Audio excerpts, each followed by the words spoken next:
choose or be tempted to this other thing, and I think that it's incumbent upon people on the right to explain their economic positions and other positions better than they currently do. I think that's exactly right. And as you were talking, I was thinking about 2 lessons that I learned back in law school, my first year, and in our constitutional law class, the very first day, our professor handed us an excerpt from the Odyssey.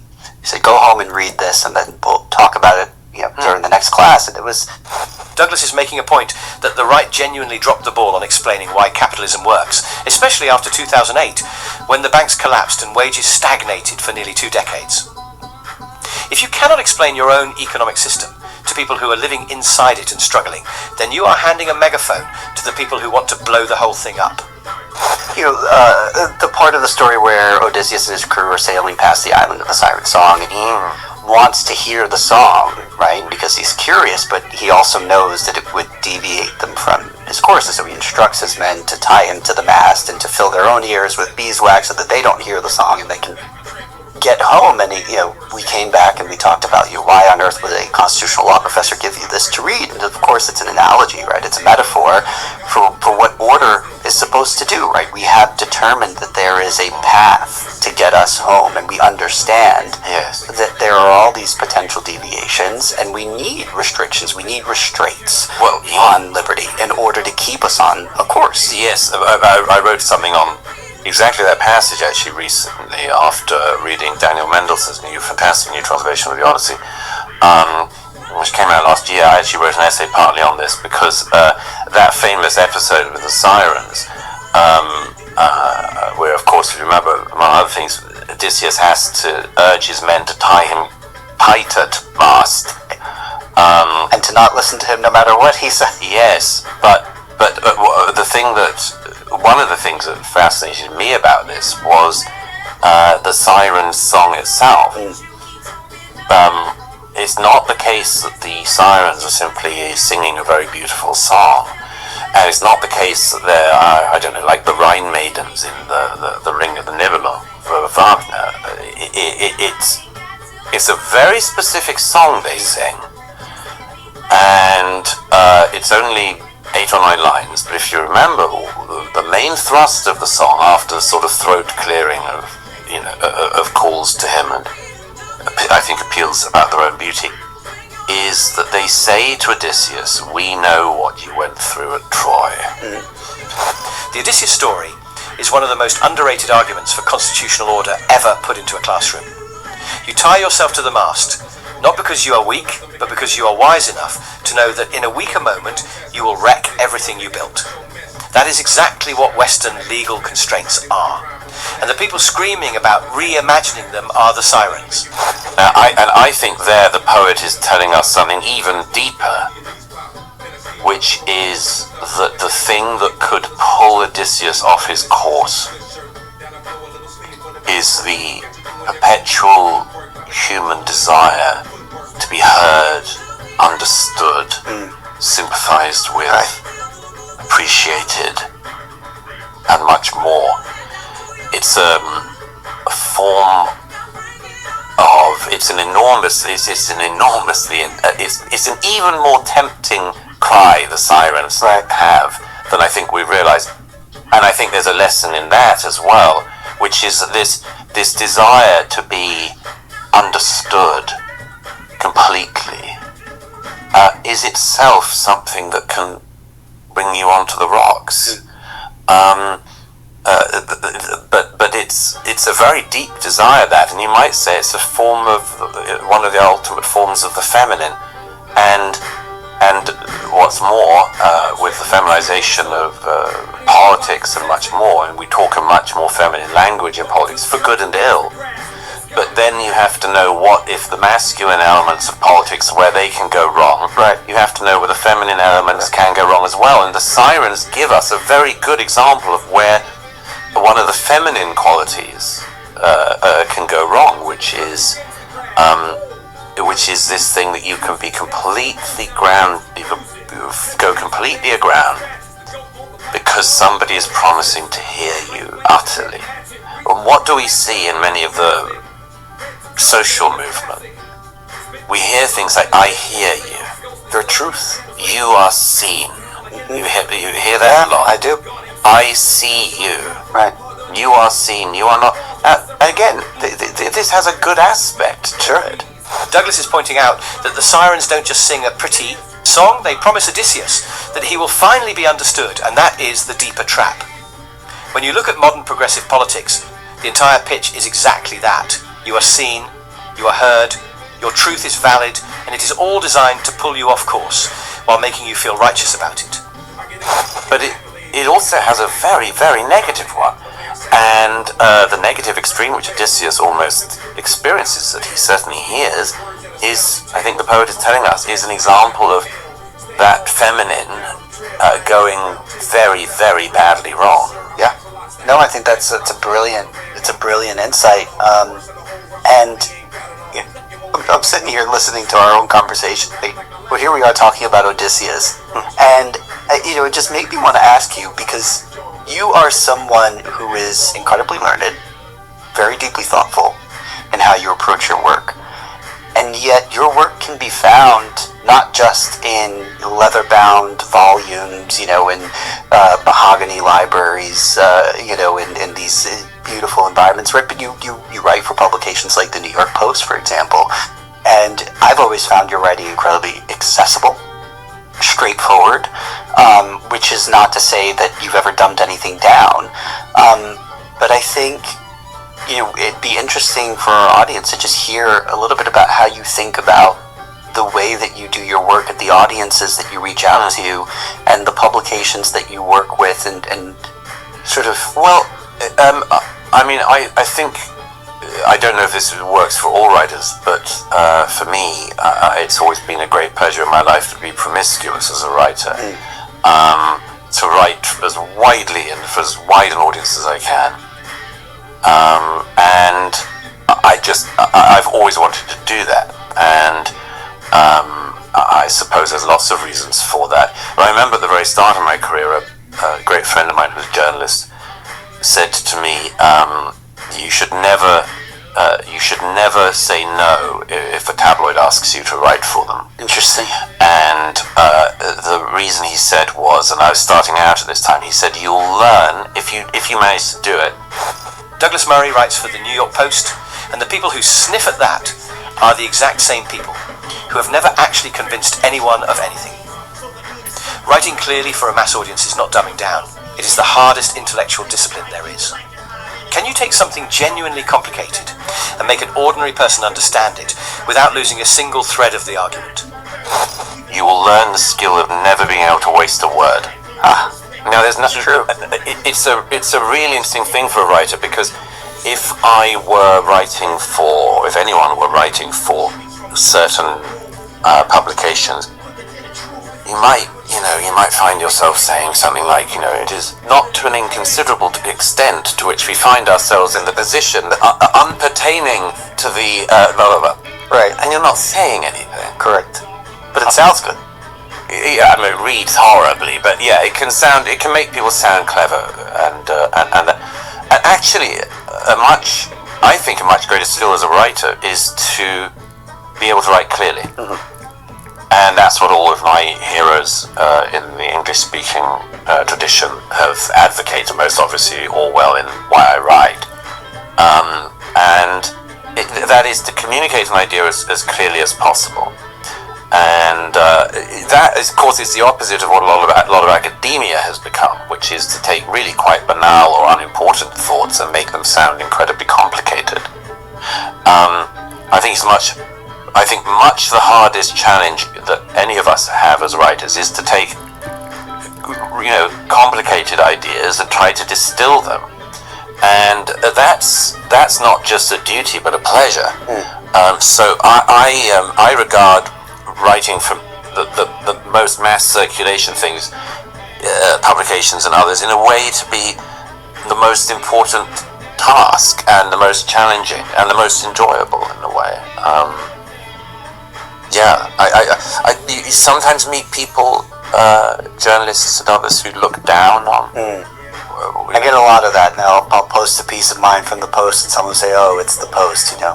Which is ridiculous. What do they read? What do they think's better? Academia has perfected the art of dressing up nothing as something and calling it intellectual rigour, and Douglas is calling it out directly. Orwell argued that good writing makes the idea visible and the prose disappear, and that is exactly the standard Douglas holds himself to. The people who write in deliberately impenetrable language are not deep thinkers. They are people running a very successful con. What do they think's been more reliable? Right, I usually tell I've written for the Times too. America's 250th birthday. Dozens of vessels from more than 20 countries will sail to the port of New Jersey.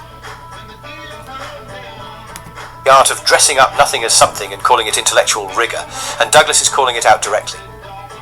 Orwell argued that good writing makes the idea visible and the prose disappear, and that is exactly the standard Douglas holds. על ידי נשיא ארצות הברית, והוא חושב שהוא יכול באמת לשלב גם את פתיחת המצרים וגם את ביטול תוכנית הגרעין, ואמרתי, זו החלטה שלו. אני חוזר ואומר, זו החלטה שלו, הוא מוביל את זה.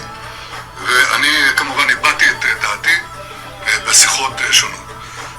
מנגד, אמרתי שיש לנו אינטרסים שלנו, קודם כל לגבי איום הגרעין, אני מחויב שלא יהיה לנו, שלא יהיה איום כזה מולנו. ושנית לגבי לבנון, אנחנו יצרנו שטח חייצון, שטח ביטחוני, אנחנו נשאר בו ככל הנדרש. איראן רצתה שאנחנו ניסוג משם, זה לא קרה. אתה יודע למה זה לא קרה? בין השאר, משום שעמדתי מאוד מאוד איתן. הייתי מאוד מאוד נחרץ בדבר הזה, ואני חושב שהידידינו האמריקנים מכבדים את הנחרצות ואת העמידה האיתנה הזו. אנחנו נשארים שם, כי אנחנו צריכים להגן על תושבי הצפון.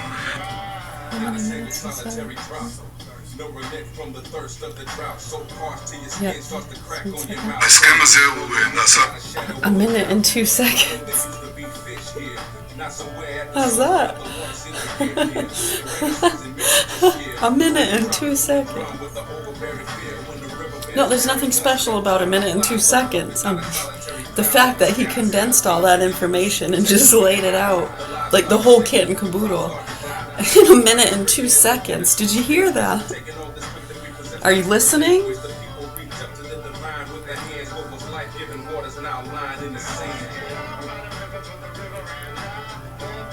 Are they hearing without listening, or the other way around? I don't know. Holds himself to. The people who write in deliberately impenetrable language are not deep thinkers. They are people running a very successful con. What do they think's been more reliable as a news source? Right, I usually tell, I've written for the Times too, if that helps you. I don't know. Yeah, I mean, it's fine, but I mean, it's funny, there's a lot of snobbery in journalism. If you were in your 20s today, what would you do? That's a very good question.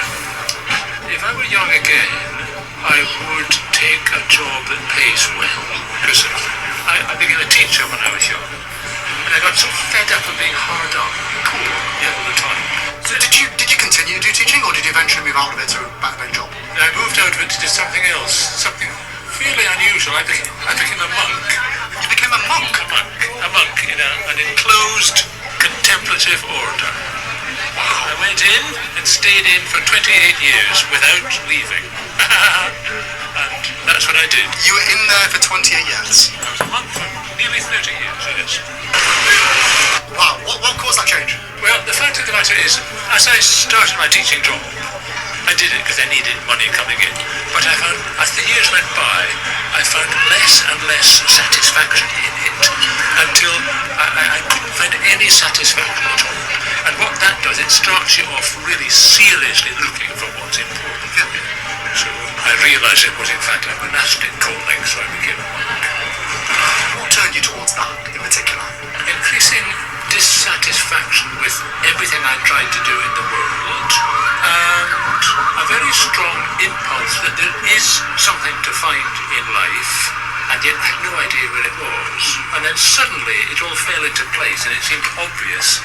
Okay, I feel like I actually have to come on here and say something now, because I've been interviewing the older generation for over a year now, and I've literally interviewed hundreds of them, people from all different backgrounds, people who have spent their years making millions, to people who have spent their years hating every minute of the job they've worked. And yet when I come to ask them the question, what advice would you give to me? Nearly all of them tell me the exact same thing. And that is just get out there and travel. To get out there and put yourself in someone else's shoes. See how many pairs of shoes you can fit into. Get as much perspective as you can. And it's almost like something has just clicked in my mind. To be like, what am I doing? So to someone else out there who may be thinking the same thing and contemplating what is the right way to live their 20s, if this doesn't convince you to go out there and book that ticket, then I really don't know. Okay, I feel like I actually have to come on here and say... Decision not to listen to the one that was on your side, and you started on your slide when you arrived back at home. Mama was broken down to the bone, cause you was gone so long.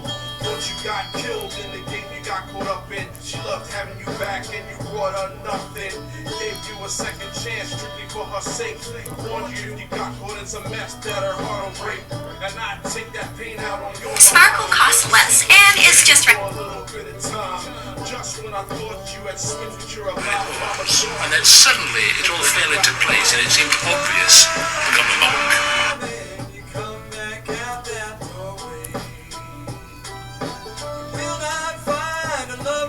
Old friend, you may return to the place where the people used to know you. Never go home again. Never go home. You can never go home again. It's like you guys have seen before about the strongest. When it left the home I haven't been to in the longest. Led a life by the sword, called to fall upon it. The kites flew, there was nobody left to correspond with. Familiar faces either passed on or flipped, so there's not much left for me to do except dip. Had so many years stolen off the lives of a snitch, and it was either do a bid or end up lying in the ditch. Now left to wander across the lands is a mystery. Every new town reinvent a new history. Turn my back on my past deeds just to get to see another day. Reframe my identity to get to sleep at night. Man, I need about it 50 at least. The dirty deeds that I did just to get to eat. Melancholy and emptiness, the unseen consequence of the conditions of release. We found a man the other day hanging from the ceiling.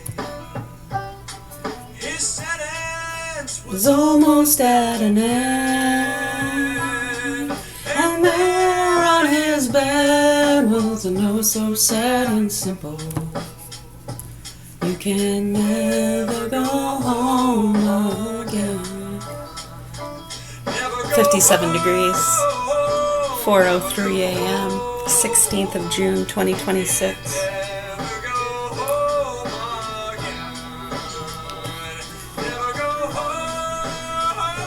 Never go home.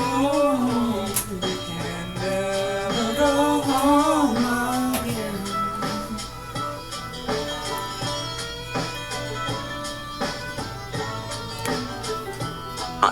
And usually from the people who would least imagine that they're snobs. People who capitalize the people in their tweets and who, you know, say they are for the everyman. Yeah. And By the way, that goes back to my friend John S. Sullivan had published a book of essays some years ago, to which I wrote the foreword. And I mentioned there that one of the great things in John's career, which I admire in him and a number of other people, is, you know, there's always that thing about writers where it's thought to be a really good thing if you're described as being a champion of unpopular causes. It sort of gives you a sort of rebel-like sort of thing. You know, I champion really unpopular causes. Oh, good for you. I said in my foreword to this collection of John's essays that one of the things he's done in his career is to have the bravery to defend popular causes. right. Well, it's funny. I think about the work that I do. I write mostly about criminal justice and policing from a a position where I defend these institutions. Right. Which is nationally and, globally very popular. Yes. But here in New York City, I'm very much in the minority and going against serious. I kind of had the pleasure of being on both sides. Or defending popular causes. It's an oddity. But it's in a way, it satisfies that rebellious streak in me because I do get to, watch people's hair, get set ablaze by me saying something that's incredibly uncontroversial in the rest of the country. My tip on that is when people's hair is being set ablaze by what you write, that's exactly the moment to turn away and do something else. Yeah. The snobbery Douglas describes is a form of political cowardice. The journalists who sneer at the New York Post are the same ones who capitalize the people in their tweets and then write exclusively for audiences who already agree with them. Defending popular causes actually takes more courage because you are putting yourself in a position where you can be directly judged on whether you are right. It's it's a weird life that we live in a lot of ways, but it's incredibly fun and gratifying. So I want to take this back a little bit to the topic of the West more broadly. I mean, you call America home now. And, as an American, I'd be tempted to, think of America first every time I heard the phrase the West. But, of course, the West has a much deeper and longer tradition than America has ever existed, right? We're only entering our 250th year. And so Great Britain, I think, is very much sort of at the center of that story, at least in more modern history. And, I can't help but notice that there has been this flurry of videos that have gotten lots of attention and commentary pieces that have gotten lots of attention that seem to be focused on this idea that Great Britain is losing itself. People are blaming all sorts of things. Mass immigration, is one of those things. The sort of far left is another one of those. And I wonder if you could give us your sense of Britain's future as a sort of pillar of the West. I think it's in trouble. I think it's in deep trouble, and I think that's because Britain's leaders, by which I don't just mean political leaders, but thought leaders, church leaders, institutional leaders, have really led the way in what the late Roger Scruton described as the culture of self-abnegation. That is the thing I was starting off with, which is everything is good as long as it's not ours, and anything that is ours is not good. So Britain has really led the way in this process that America has joined in on, and Canada and Australia and others certainly have, which is to war on ourselves and our history and our cultural achievements and our traditions. Douglas says Britain is in deep trouble, and the reason is not immigration or any material failure. It is the intellectual and cultural leadership that spent decades teaching an entire nation to be ashamed of itself. Roger Scruton called it self-abnegation, and that word is perfectly chosen because it is not a passive state. It is an active choice to disown everything that built you. So, any thoughts on what Douglas Murray just discussed? Share them in the comments below, and don't forget to like, subscribe, and hit the notification bell so that you never miss any of our future debates. Chevy drivers need a truck that shows up the same way they do.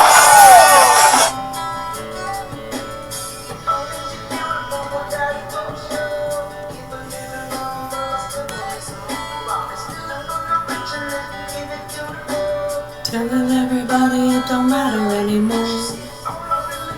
Was a friend like you.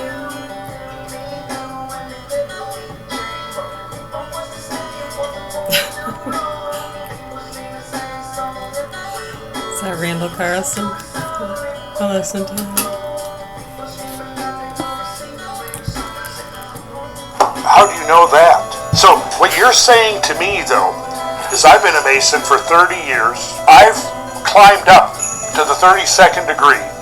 And all of this time, I didn't know that and I've sat in lodge with men that I highly respect, that I know that are 33rd degrees, that are pillars of their community, that do so much good in the world.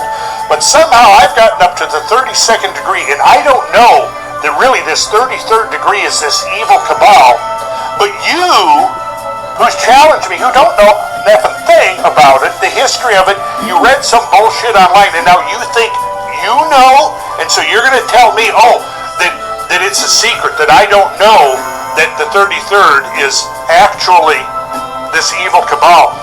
But you're so astute, you figured it out because you spent 5 minutes looking at something on the internet. Yeah. It's so ridiculous. It would be laughable, except for the fact that there are people out there who are totally invested in this belief system, including the dumbass that I was once partnered with who built Sacred Geometry International. Interesting. How do you know that? So what you're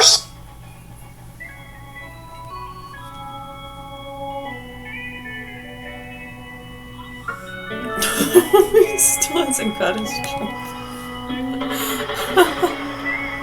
Not only are you looking at a fun-sized Florida man, you are also gazing upon the only man in America to not receive his Trump phone, it seems. Everyone's getting it. Everyone. It's Johnny Appleseed out here just tossing out the Trump mobile device to all the good boys and girls that have been waiting for it for a year, except me. I'm Squidward in the window watching SpongeBob and Patrick go out there and have fun in the sun. Where's my Trump phone? I'm not getting any emails, Like so I the can't complete the pagers? payment to get the phone shipped to me. I'm not getting any kind of communication. I've hit a brick wall here. They are sabotaging my order. I want my Trump phone. Damn it. And forgive me, pardon my French, but I'm getting peeved. I'm gonna say it. It's feeling a little fucked up what they're doing to my order over there, or what they're not doing with it, or treating it like toilet paper. They don't value me as a customer. Now, I've been trying my best to avoid all of the videos like dissecting it and going over the Trump phone, because that's big spoilers for me. I'm treating this shit like the Harry Potter readers treated the Dumbledore stuff. Like, I'm trying to avoid it. I don't want it ruined.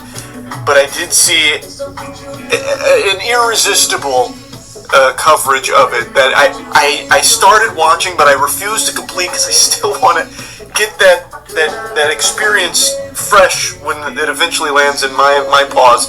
But I saw this video here from Snazzy Labs, and I want to show you a little bit about it because, my God, it is blasted the hype levels through the roof for me watching him go through this. But first, before getting into that, let's go ahead and give my pals at customer service a little ring, because maybe they have more information about where my Trump phone is. Everyone gets to play with their new Trump phone toys except for me, so I'm calling them again, getting them on the horn, see what's going on.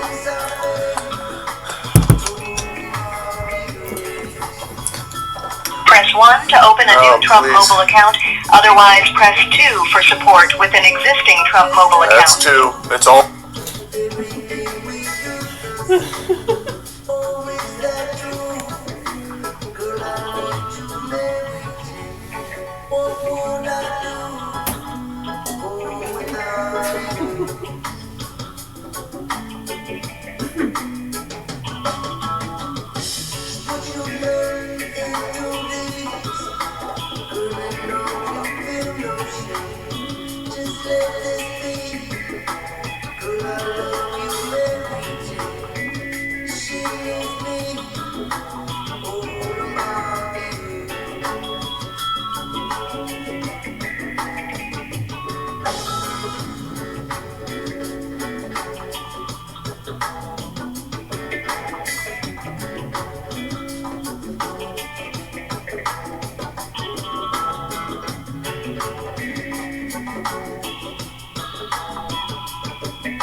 As a family farm, when prices go up the way they are, it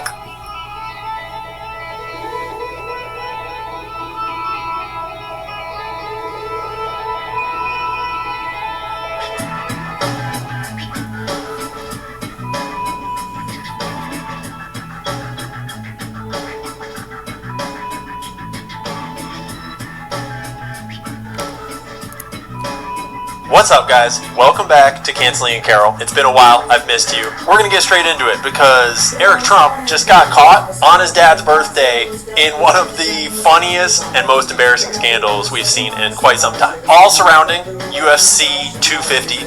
That was quite a show with quite a bit of controversy. So we're going to talk about Sean Strickland. He sneaks in, he gets arrested. We'll talk all about it. And Eric Trump sends some text messages to Daniel Cormier, one of the announcers calling the fight, asking him if any of the fights are rigged and if he can make any money betting on rigged fights. Obviously, it's not true, though. Don't believe the lies. It was an AI screenshot.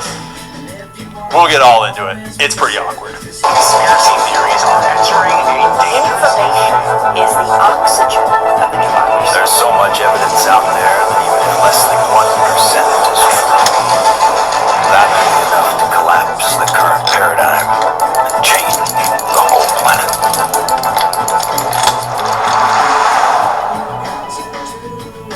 You probably heard, you probably watched the fights. Last night, it was quite the show. It was quite the spectacle. Everyone had some pretty raging opinions about this whole White House UFC situation. And I've got opinions too. But I'm really more interested in talking about the two kind of interesting, convergent, divergent news stories. But first, real quick. If the significance of this whole charade, of this circus, is lost on you, let's just take a brief moment to think about bread and circuses, to think about what empires do when the masses are starting to revolt. How empires entertain the masses with sports and gambling, prostitution and sloth and vice and all these things to distract from the utter shit show that is the empire slowly crumbling upon itself. Rome comes to mind, but you don't really need to think back that far because you can just think back to last night. And certainly it was a bread and circuses moment to have the Nitro Circus, dirt bikes flying through the air at the White House, all of the biggest sports stars are there in attendance, and Trump is just eating up the publicity. He's getting ringside with every one of the winners of these fights as they finish their fight and they're coming out, they're shaking his hands, they're thanking America, they're doing their walkouts straight through the White House itself, through the Oval Office, past the row of presidents. And honestly, like, even if you are super opposed to the whole bread and circus thing, even if you're super black-pilled on the state of America, if you watched the show last night, you got to admit it was a fucking production. It was incredibly done. It was an incredible piece of entertainment. It was pretty epic. It was a circus, but it was a super epic circus. And anyone that's ever worked in events and event planning knows how difficult it is to put on any type of event, let alone one this fucking complex at this type of location with this many moving parts. And it was completely mind-blowing. And the last fight, the main event, was effing crazy. Justin Gaethje's a beast, but we're not going to get into that. We are going to get into some of the funny shit. If you don't know, if you're not familiar with UFC, let's just start with Sean Strickland. We'll get to the corrupt Trump family in a minute. We'll get to Eric Trump being a fucking dumbass in just a minute. But if you don't know, Sean Strickland is the current UFC middleweight champion. He defeated Khamzat Chimaev in quite an upset. Well, whatever, pick your favorites. He's been fighting back and forth with the title belt for like 3 years now, and he's obviously got a large presence online. And if you're not familiar with his presence online, let's just say he likes to speak his mind. He does not give a fuck, and he's not pro-Israel. He is super anti-Israel. He's mostly just anti-bombing children, and he's not afraid to say it. If you don't know who runs the UFC, who owns the UFC, you can look up the Emanuel brothers. I've done work on that in the past. Maybe it'll come up again in the future. But let's just say the UFC is definitely a part of the club. And they, tolerate people like Sean because fighters are fighters. But they were not too jazzed on having the current middleweight champion representing their brand at the Do White some House Google search on that. this You'll probably get an 250th interesting celebration that obviously is supposed to be a big Yeah, it's well known to a patriotic lot of people. endeavor, I and don't know obviously if why you're it gets patriotic laughed in at so America much in by people 2026, that are- that means you have to be pro-Israel. Like it's just how Duh. they do things. So there was this big controversy brewing that Sean Strickland was not allowed to attend, apparently. Then Dana White came out and said something to the effect of, no, he's not banned. Sean Strickland's not banned. He just wasn't invited. They go back and forth, and all the meanwhile, Sean Strickland is just dropping bombs on Zionism on his Twitter account, talking shit about Trump. I stopped supporting Trump after Israel made him bomb Iran the first time. Trump, stop bombing Iran. Israel, Trump, we need your bombers. Trump, yes, Pappy Bibi, I got you. Let me ask you guys, 8,000 lives lost, $3 trillion for Zionism. Tell me, what did those lives and treasure buy us? Was it worth it? Are we getting free oil? We need to call this for what it is, a compromised government. I don't know. So that's how Sean Strickland talks. It's about another half hour long. You might mention some things. I don't know. Send them the article maybe in messages. I don't know. Yeah, an article just got sent over. We'll read that. All right. Yeah, the UFC. It is entirely self-funded. Yeah, self-funding promotional spectacles. So it's for promotional spectacles, self-funding it. It's also deepening its formal ties with U.S. defense and diplomatic agencies. Right, well, I mean, they figure all these young people ready to fight and getting in shape, utilize them in a good way as opposed to just bashing each other's heads in. Yeah, people need clean water.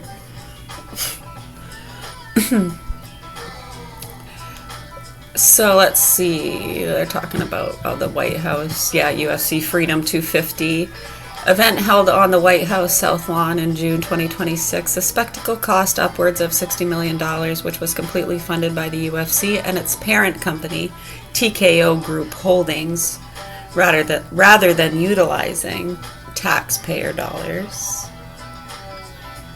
Who's the TKO Group Holdings? It's the parent company that funds spectacle events for the UFC. Do you think they know any of the Fear Factor people, or probably a bunch of jackasses? You probably need to go to rehab now, huh? Yeah, usually about that time. Family emergency, yeah.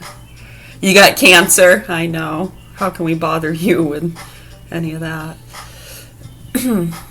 Military outreach. The UFC has a history of working with the armed forces through its Fight for the Troops series and invited uniformed service members to attend the White House fights provided they met military weight requirements. Defense sponsorships. The promotion has secured high-profile corporate partnerships with controversial defense tech startups such as Anduril, which develops AI-powered surveillance technology for government and border agencies. For a closer look at UFC's diplomatic partnership announcement with the U.S. State Department, here are some links.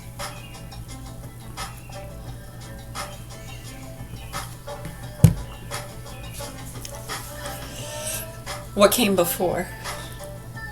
Michelle Obama is a man. What came before?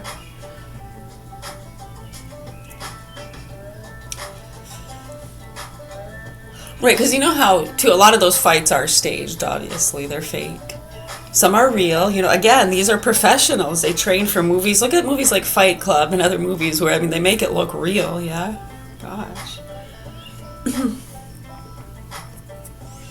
Right, so I mean, think of all the people born into those loops and groups that spend their lives training, going to drama class, learning how to play instruments and speak different languages, be well spoken, don't swear.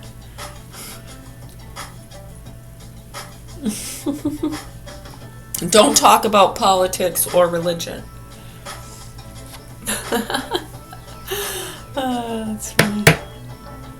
Until we can profit from it, from years of ignorance and playing off of people's childish beliefs. When they start to wake up, unbelievable. Yeah, then you'll have to run for the hills, go to another country, offshore accounts, blah, blah, blah, blah, blah. They've been doing it for years. And then people just fucking jump on board those trains like they're part of some fucking cool higher class. Sick fucks. Did you redact that shit yet, or? Get those food dyes. What? You know, nuclear weapons and Netanyahu and China. Fucking sick, fucking nasty fucks. Entitled pieces of shit. You deserve a fucking smack in the face. A sharp one. Don't give them any ideas. Don't give them any ideas.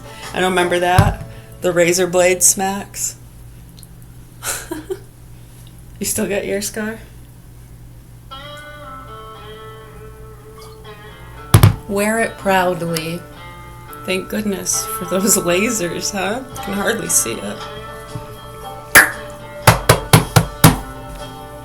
Much love and health and peace to you all. I really hope the proper authorities here in Augusta, Maine do what they're supposed to do to help these children. We're going to go pamper ourselves. We're going to go pamper ourselves. No, none. We've had 2 coffees and some water this morning. People always think that. We're drunk on ourselves. Dude, we are made of some good stuff. Yeah, we don't really eat too many processed foods. We don't take any prescription drugs. That's for darn sure. Unless it's an antibiotic. Sometimes our cracking, shattering teeth. They've been cracking and shattering since we were kids. It's okay. I know, too, the bad habits over the years don't help any. Smoking, all that stuff. Yeah, I mean, we were alcoholics and had smoked a lot by the time we were 18. Pretty bad alcoholics. We'd crash some cars. Lucky we're alive. Right, probably a reason we were put on the programs. Right, but I mean, you know, considering... extenuating, as they say. I should have been locked up, huh? Such an animal.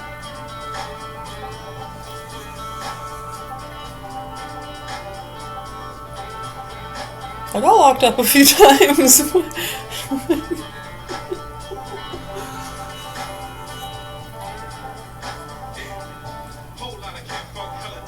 It's almost, for some people, you almost feel like you're going into safety and being taken out of a dangerous space when you go to prison.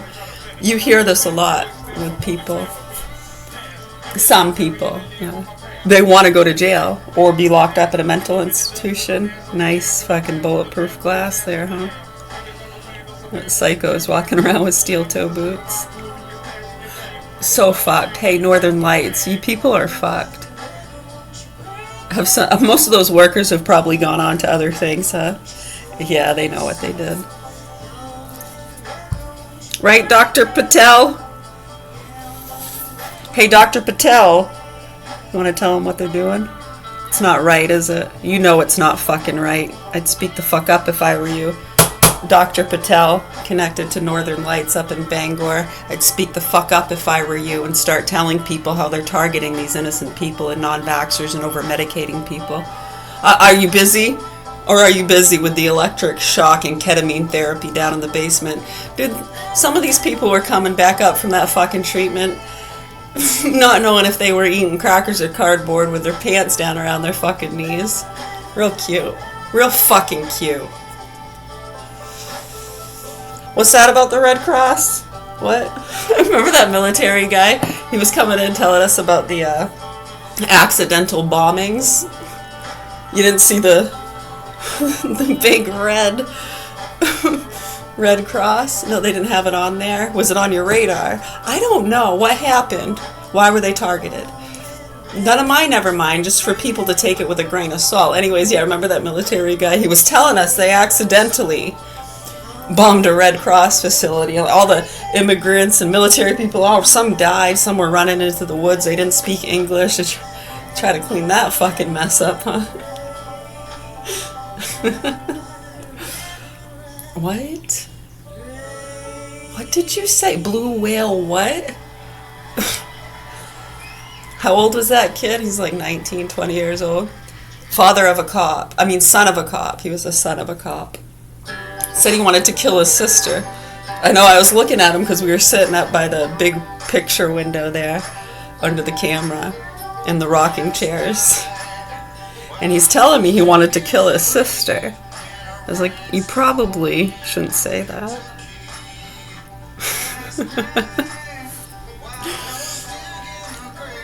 In a rainstorm in Kentucky. I don't know, he was going off about, he said he'd seen some shit he couldn't unsee. And he was talking about the Blue Whale site, and that's a well-known site for targeting retards and beating them. Yeah. Child pornography, some pretty bad stuff, violent, horrible snuff film stuff. Yeah, I mean, you could tell when he was talking about it, he got that glazed look in his eyes, you know. He's a nice-looking young man, too, huh? Could have been a Calvin Klein model.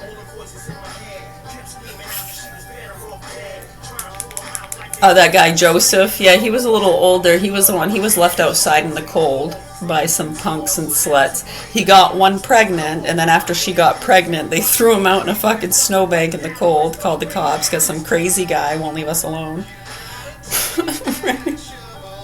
I know, right? I know he's talking about... It's really bad, dude. His feet were frostbit. They had to soak him in hot water every so many hours. His name was Joseph. He wanted to marry me, and he kept punching at the cameras. Real cute, guys. Real cute.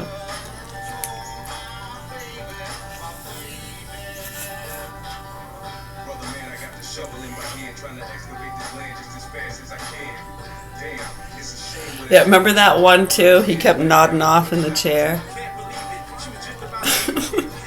And his neck was real fucking just... Like, oh, he's gonna wake up with a cramp. You should go wake him up. Right, you know, I mean, that's a good way to get somebody punched in the face, right? I'll go wake him up. Let's see if... Let him fucking punch me, right? I gave him a little tap. Hey. I know, I was ready to fucking duck back. He did, he woke up a little... Like he was gonna ready to punch, but he saw I was ready. He backed off. Right? Remember that other one? He kept talking real quiet. Whispering. He kept whispering. Real cute, guys. Real cute. Real safe environment for mentally ill people. Wow. No, you know what? It's a fucking joke. You people are fucked. Augusta, Maine. My name is Mary. We're at the Governor Hill Mansion in Augusta, Maine, and I have 4 children here, and my youngest 2 are in the hands of sick murderers, pedophiles, who tried to kill me, 2012. Yeah, they set up some of our police officers, too. Or was that part of an investigation, drug sting on dangerous cartel family members? Or the non-vaxxers. Karen. I fit all roles, so, yeah, watch the fuck out, motherfuckers. Augusta, Maine. Governor Hill Mansion. Somebody needs to help these hostages and get them out of the hands of these sick, fucking abusive people. Much love, health, and peace to the rest of you.